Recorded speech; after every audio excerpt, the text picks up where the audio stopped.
Sipag naman ng anak ng CEO. Pero bago ang lahat ng yan, nagsaing muna siya dyan. So nice. Habang nagsasaing, nililinisan niya naman yung bangos. Yummy! Para gagawin niya mamayang ulam. Oh, wow! Dahil mapapalaban siya at gagawin niya ito para meron siyang mahigaan. Kapag natatambay yung mga tropa niya may mapapaupuan siya dito sa kanyang munting manukan. Yan yung binabalak niya, no? Chinek niya ng senyorito yung kanyang sinaing. Habang nire-ready naman yung kanyang bangus, 3 piraso nga pala yung binabalak niya dyan gagawing tinola. Habang 3 piraso naman yung para sa paksiw. Sa puntungan na to, nakulo na yung kanyang sasabawan.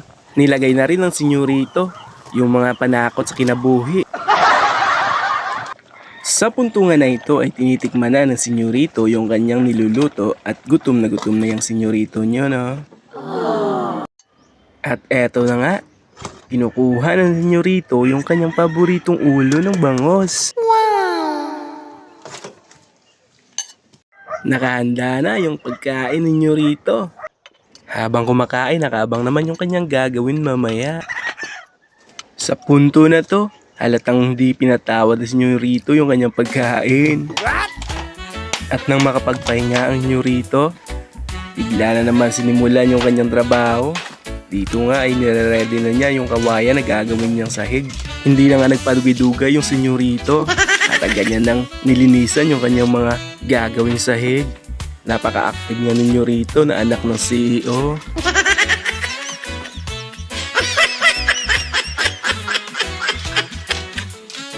Dito nga binilisan na ni senyorito, pinas-forward niya na para hindi na magtagal yung kanya o humaba pa yung video. At sa punto nga na to ay naready na ni senyorito. Nilatag niya na yung mga gagawing sahig at nang masimulan nang mapako ang mga to. After masalansan, ayos na daw at dito nga banda, sinimulan na ng senyorito na ipako ang mga kawayan para magawa ng sahig.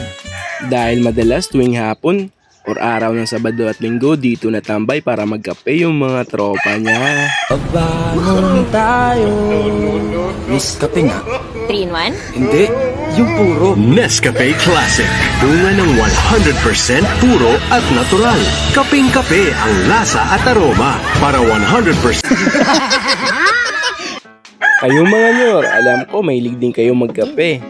Paki-comment naman kung mahilig kayo sa 3-in-1 o yung puro stick lang. Dahil sa amin dito, stick talaga yung aming kinakape at walang kalamay or asukal. Nice! Kung nandyan ka pa at nanonood, pwede mong paki-comment kung saan ka ng lugar at nang ma-shoutout ko naman yung mga kagaya mong supporter ko. At dito nga banda, mahalata mo na sunog na talaga yung balat ng senyorito na anak ng CEO. Mukha ng balat kalabaw. Wow! At dito banda nga, natapos na ng senyorito. Bako ang mga kawayan at ready na to. Konting punas na lang to para mahigaan.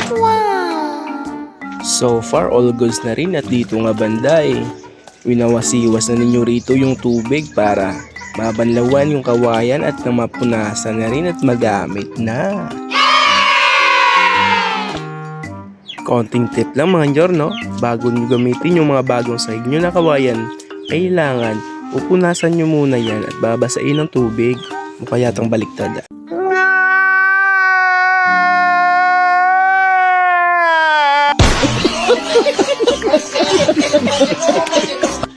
At dito nga banday, malapit na matapos ni senyorito yung kanyang ginagawa.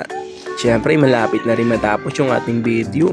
Pero bago ang lahat, baka pwede mo namang i-share ito yung ating munting video mga nyor. Paki-like na rin, mag-comment ka na rin na ma-shoutout kita sa ating next video.